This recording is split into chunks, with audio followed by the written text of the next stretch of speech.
Good evening, ladies and gentlemen. This is Lounging with Lisa, the video series that has me lounging on, coming at you with thoughts of the day. I think there's something strange going on. When isn't there?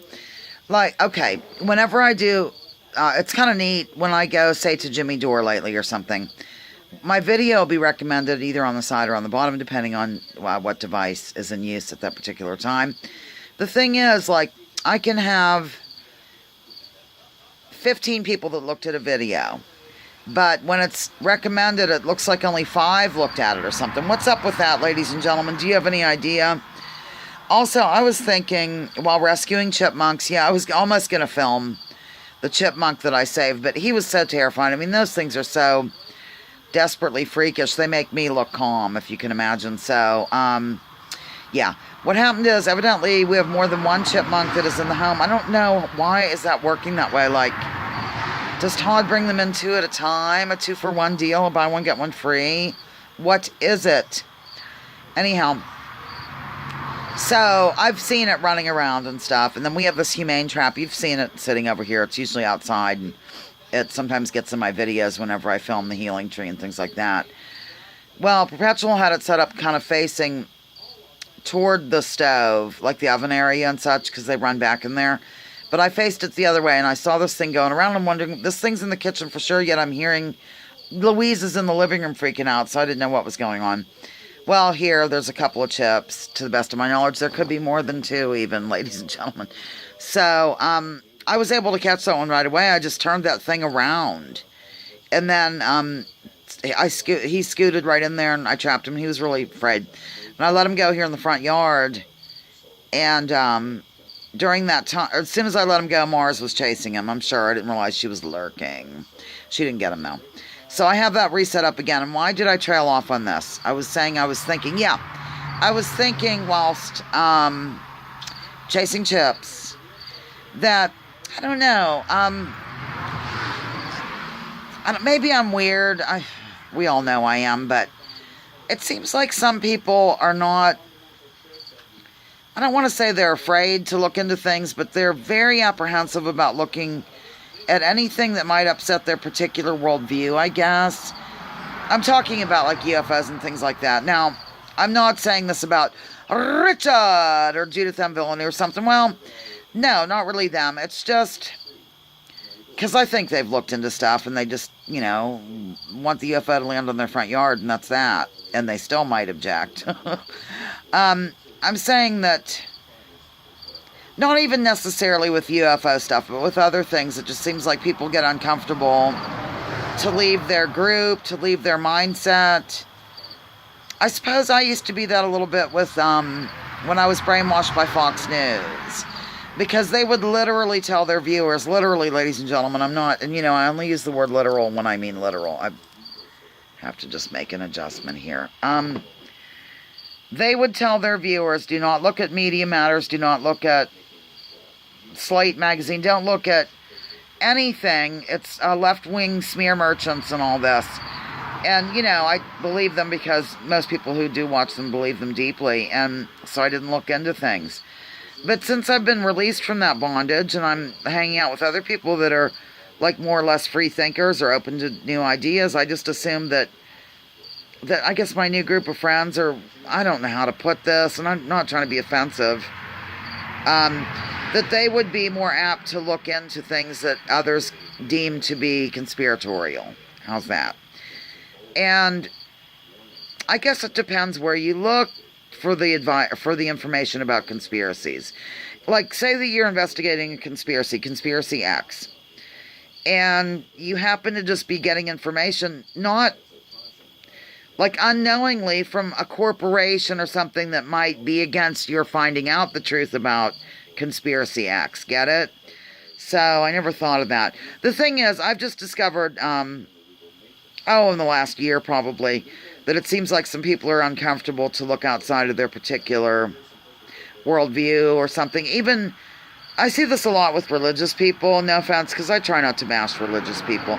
Unless they're totally up in your face about it, like, some of the politicians and things, but that to me is kind of cult-like behavior, ladies and gentlemen. I guess for me, the reason why I'm so open to look into really things that that are kind of strange, like the actor-based reality or the, there's a Flat Earth Society. I've looked into them and things like that. I suppose I don't ever want to allow myself to be brainwashed again into one particular dogma, one particular ideology, one particular mindset, one particular worldview. So therefore, maybe I go the opposite way to overcompensate. Not that I believe everything I look up, though, ladies and gentlemen. I've always run conspiratorial. I just sort of let it go for a few years, to be honest with you. So, yeah, because I grew up, my mom had told me, like, that there was some controversy surrounding the Pearl Harbor situation that Roosevelt could have known in advance. And so, not that my mom goes over there with a tinfoil hat or whatever you want to call it, but I grew up, I guess, with a healthy skepticism. And even I ended up in some bizarre cults. The Fox News cult, the mainstream media cult, the I don't know if I consider religion to be a cult, but I was involved in some offshoots, like I was a Seventh-day Adventist and stuff, and that's a cult. It's a cult. I don't care what anybody tells you. So I don't know. What do you think? I'm totally comfortable looking at anything. I don't mind. It doesn't bother me. I'm not automatically going to believe it. I don't know. I've heard some people tell me before, this is a while ago, that they were afraid to look at a particular news outlet like RT America because they were literally afraid that would kind of mess with their mind and they might believe what they're saying or something. So, I don't know. It's just weird. Maybe some people need to protect themselves from that. So that's what I said. I'm not trying to be rude. I'm just imparting an observation that I have had in relation to how comfortable people become with their own dogma and how they don't want to look outside of it. And I think this rings true with everybody, especially somebody who's had a platform for... I don't know how easy it would be for, like, Tom Hartman to change his mind. I take that back. He said that he used to be for closed primaries, but now he's coming around to the idea of open primaries. So I think his mind is pliable, so to speak, but some other people I don't think are. I don't think they would change for any reason. They're comfortable where they are. It took them a while to get there, and a lot of people are very concerned about being ridiculed. Like today I talked about some things that were probably weird. Even the topic of Labor Day's socialistic... Let's go close Edna's window together. Oh! Even talking about Labor Day's socialistic beginnings, I think, is uncomfortable for some people because they're so used to, this ought to be interesting. They're so used to, here's my steering wheel,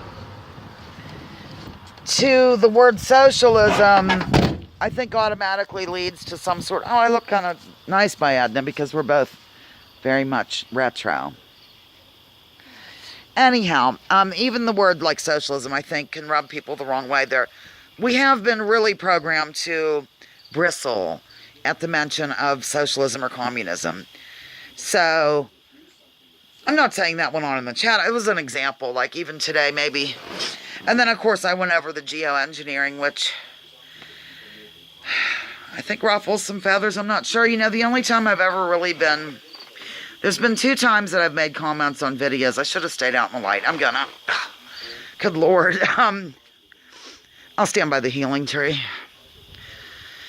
There's been 2 times, really, that I've been, my saying, called everything but a white woman. And I don't mean any offense by it. It's just a saying. Save your outrage for somebody else.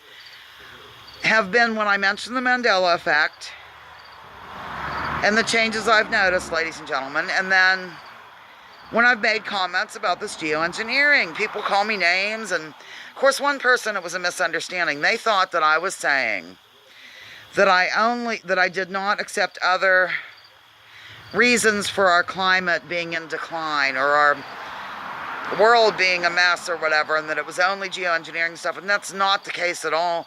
Nor is it the case for... this is something that Dane Wigington makes clear on that geoengineeringwatch.org, is that he's not, taking away from that, but he wants the environmentalists to mention the geoengineering as well as the fossil fuels and other things that are kind of ruining the planet. So, speaking of that, You really need to follow the money on some of these organizations like Greenpeace, and I can't remember another one offhand, but they are really funded by some nefarious types that might not want the whole truth to come out. I'm just telling you, this is what I've discovered over the last year. Okay, Lounging with Lisa, the video series that has me, actually not lounging, but lounging while coming at you, thoughts of the day. Please join me, join others, drop your political identities. Let's leave labels at the door, and let's explore something that's a little uncomfortable. Just try it. You'll like it. You really gotta try it.